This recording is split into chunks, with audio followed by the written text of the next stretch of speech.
Hai, selamat datang dalam video pembelajaran administrasi bisnis.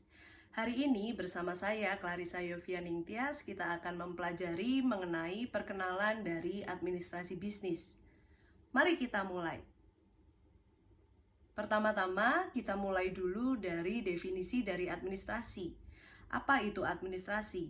Administrasi bisa diartikan sebuah layanan aktivitas perkantoran atau proses yang dilakukan secara berkesinambungan atau simultan dalam melaksanakan suatu pekerjaan dengan tujuan untuk mencapai tujuan bersama atau tujuan tertentu, seperti itu. Setelah kita tahu apa itu administrasi, kita harus tahu apa itu bisnis.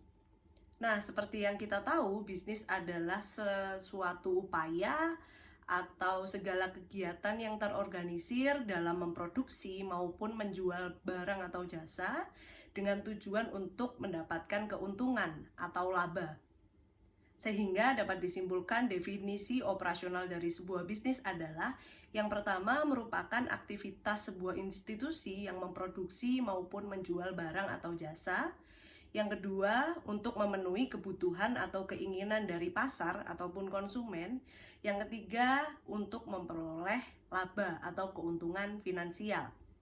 Nah, setelah kita sudah mengetahui apa itu administrasi dan apa itu bisnis, berarti kita dapat menyimpulkan bahwa administrasi bisnis adalah keseluruhan kooperasi atau kegiatan-kegiatan yang dilakukan secara bekerjasama dalam memproduksi barang atau jasa sesuai dengan keinginan pasar atau pelanggan hingga barang tersebut bisa sampai ke tangan konsumen dan memberikan keuntungan bagi konsumen maupun pihak penjual. Dan keuntungan ini berlaku secara berkelanjutan atau berkesinambungan. Nah, lalu apa saja komponen-komponen yang mempengaruhi kegiatan-kegiatan administrasi bisnis? Apa saja unsur-unsur dalam administrasi bisnis? Yang pertama adalah manajemen. Seperti yang kita tahu, manajemen adalah kegiatan untuk memanfaatkan sumber daya yang dimiliki oleh perusahaan secara seefektif mungkin untuk menghasilkan hasil yang semaksimal mungkin. Misalnya sumber daya ini bisa dalam bentuk sumber daya alam atau bahan baku atau sumber daya manusia dan sumber daya lainnya yang dimiliki oleh perusahaan. Itu adalah kegiatan dari manajemen. Lalu yang kedua adalah kekuatan merek. Jadi dalam sebuah perusahaan, dalam menjalankan sebuah bisnis, perusahaan harus memiliki kekuatan merek atau citra merek yang tinggi. Hal ini merupakan preferensi atau pandangan dari konsumen sendiri. Jadi, apakah merek dari perusahaan itu dianggap baik? Apakah perusahaan itu memiliki citra yang baik di mata konsumen? Dan yang ketiga adalah produk atau jasa. Tentu dalam melakukan suatu bisnis, kita tidak akan lepas dari produk atau jasa. Ini adalah yang kita tawarkan kepada pasar atau kepada konsumen. Jadi komponen ini harus ada di dalam sebuah bisnis ataupun administrasi bisnis. Apa yang kita administrasikan adalah produk atau jasa ini. Ini yang kita administrasikan, ini yang kita tawarkan. Nah, selanjutnya yang keempat, komponennya adalah mitra. Mitra ini adalah rekan atau pihak ketiga yang kita gandeng untuk sama-sama kita bisa melakukan kegiatan bisnis. Jadi dalam sebuah kegiatan bisnis, tentu kita tidak bisa melakukannya sendiri. Kita membutuhkan pihak-pihak lain seperti distributor, supplier, dan lain-lain untuk memastikan jalannya kegiatan bisnis boleh berjalan dengan sangat baik dan lancar hingga nanti produk atau jasa yang kita tawarkan boleh dirasakan manfaatnya oleh konsumen. Seperti itu. Nah, yang terakhir adalah konsumen. Ini adalah salah satu komponen yang juga sangat penting dalam sebuah kegiatan bisnis. Karena segala apa sesuatu yang kita produksi, yang kita tawarkan harus menyesuaikan dengan keinginan konsumen atau keinginan pasar. Sehingga produk atau jasa kita bisa diterima dan bisa memberikan profit atau pendapatan bagi perusahaan kita sendiri. Seperti itu. Jadi ini adalah komponen-komponen atau unsur-unsur yang terlibat dalam suatu bisnis atau kegiatan administrasi dalam sebuah bisnis. Next, Kalau kita berbicara tentang administrasi, kita berbicara tentang organisasi atau pengelolaan suatu bisnis. Nah, jadi dalam suatu bisnis dikelola secara departemen. Biasanya dalam perusahaan-perusahaan bisnis ada departemen-departemen dalam bisnis yang digunakan untuk mengelola kegiatan-kegiatan yang berlangsung di dalamnya. Apa saja departemen-departemen yang biasanya ada dalam sebuah organisasi bisnis?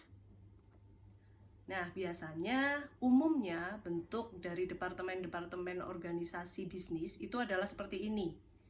Ya, jadi yang pertama adalah shareholder. Mereka adalah pemegang saham atau pemilik perusahaan, seperti itu, yang memberikan modal-modal untuk jalannya perusahaan. Dan yang kedua adalah board of director. Di sini biasanya adalah direksi-direksi, CEO, COO, seperti itu. Jadi yang mengepalai sebuah perusahaan atau sebuah organisasi bisnis. Dan yang ketiga adalah managing director. Di sini biasanya berisi manajer-manajer yang mengepalai departemen-departemen tertentu. Jadi mereka adalah supervisor atau kepala dari setiap departemen yang ada di dalam sebuah organisasi bisnis. Nah, yang pertama adalah departemen keuangan. Kita akan membahas departemennya. Yang pertama adalah departemen keuangan, di mana departemen keuangan ini akan mengurusi segala hal yang berkaitan dengan finansial, laporan pemasukan, laporan pengeluaran perusahaan, segala aktivitas penjualan, pembelian yang terjadi di dalam perusahaan itu akan ditangani oleh departemen keuangan, accounts department. Yang kedua adalah personnel department atau departemen ketenagakerjaan, sumber daya manusia. Jadi departemen ini biasanya disebut dengan MSDM, manajemen sumber daya manusia, seperti itu. Jadi biasanya di sini adalah departemen yang mengurusi segala kegiatan terkait dengan sumber daya yang dimiliki oleh perusahaan, terutama adalah karyawan, pekerja, seperti itu. Di sini adalah departemen yang mengurusi segala kegiatan yang terkait dengan sumber daya manusianya. Lalu yang ketiga adalah administration department. Jadi administration department sekali lagi akan mengambil kegiatan-kegiatan perkantoran atau layanan perkantoran yang dilakukan secara terorganisir untuk benar-benar memastikan bahwa setiap dokumen yang masuk adalah dokumen yang benar, dokumen yang keluar semuanya melalui administration department, sehingga tidak akan ada miskomunikasi dalam sebuah circle perusahaan, seperti itu. Lalu yang keempat adalah sales department, di mana departemen ini bertugas untuk menjual.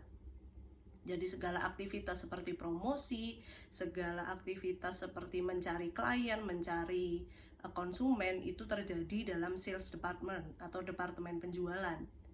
Lalu yang selanjutnya adalah purchasing department atau departemen pembelian, di mana di sini akan mengatasi hal-hal yang terkait dengan pembelian-pembelian yang harus dilakukan oleh perusahaan, seperti misalnya pembelian bahan baku, pembelian alat mesin dan lain-lainnya. Apa yang dibutuhkan oleh perusahaan untuk menjalankan kegiatan bisnisnya itu akan terjadi pada purchasing department.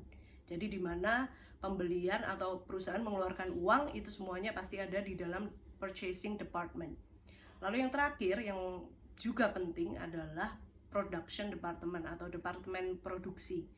Ini biasanya di dalam sebuah perusahaan bisnis yang menawarkan produk. Ini pasti ada production department, karena di dalam menawarkan sebuah produk pasti kita harus mengelola dari bahan baku atau bahan mentah menjadi bahan jadi yang bisa langsung dimanfaatkan oleh konsumen, seperti itu. Itu adalah sebuah kegiatan produksi, sehingga production department ini sangat penting bagi sebuah perusahaan, sehingga produk atau jasa yang ditawarkan bisa langsung dirasakan manfaatnya oleh konsumen.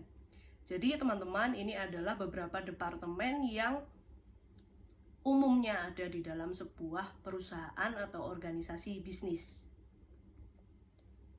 Lalu setelah kita sudah mengetahui semuanya, kita sudah mengetahui perkenalan dari administrasi bisnis, kita sudah mengetahui gambaran-gambaran kegiatan dan juga departemen yang ada di dalam bisnis, seperti itu. Kenapa? Kenapa itu penting untuk kita bisa mempelajari administrasi bisnis? Dalam sebuah administrasi bisnis ini kita diajari untuk bisa memahami garis besar atau bola besar dari sebuah bisnis. Jadi kita bisa memahami keseluruhan aktivitas dari bisnis itu. Ternyata dalam sebuah bisnis gak hanya bikin jual, tapi kita juga melewati beberapa tahapan yang rumit, yang banyak, untuk sampai akhirnya produk dan jasa kita bisa diterima oleh konsumen. Jadi kita akan diajarkan untuk melihat itu. Kita juga akan diajarkan untuk melihat dari perspektif yang jauh lebih besar. Karena kita belajar dalam administrasi bisnis, kita juga akan mempelajari tentang kegiatan-kegiatan secara rinci, apa yang dilakukan dalam sebuah kegiatan bisnis seperti transport, pemasaran, produksi, perilaku konsumen, dan lain-lain. Itu akan kita pelajari di dalam administrasi bisnis. Jadi kita akan sangat-sangat bisa melihat perspektif dari gambar yang jauh lebih besar. Nah, dari administrasi bisnis kita juga bisa mengetahui bahwa seorang administrator itu memiliki cakupan yang sangat besar dan penting dalam sebuah kegiatan bisnis. Karena dalam sebuah kegiatan bisnis kita pasti melalui banyak pos-pos atau banyak tahapan-tahapan di dalamnya, sehingga seorang administrator itu berfungsi untuk menjaga dan juga memastikan bahwa seluruh aktivitas yang terjadi di dalam manajerial sebuah bisnis itu boleh berjalan dengan baik, memastikan bahwa segala komunikasi yang terjadi di dalamnya boleh baik dengan dokumen-dokumen yang dikeluarkan, dengan laporan-laporan yang dikeluarkan. So, itu adalah pembelajaran kita hari ini tentang perkenalan dari administrasi bisnis. Jadi administrasi bisnis adalah sebuah gambaran yang besar untuk kita nantinya bisa belajar. Dalam pertemuan-pertemuan selanjutnya kita akan membahas tentang tahapan-tahapan kecil dari kegiatan-kegiatan bisnis. Jadi sampai berjumpa di kesempatan yang lainnya. Semoga teman-teman bisa memperhatikan dengan baik, teman-teman bisa mempelajari dengan baik, dan bisa enjoy dalam kelas ini. Saya harap teman-teman juga semangat belajar, teman-teman sehat selalu. I'll see you in the next meeting. Bye-bye!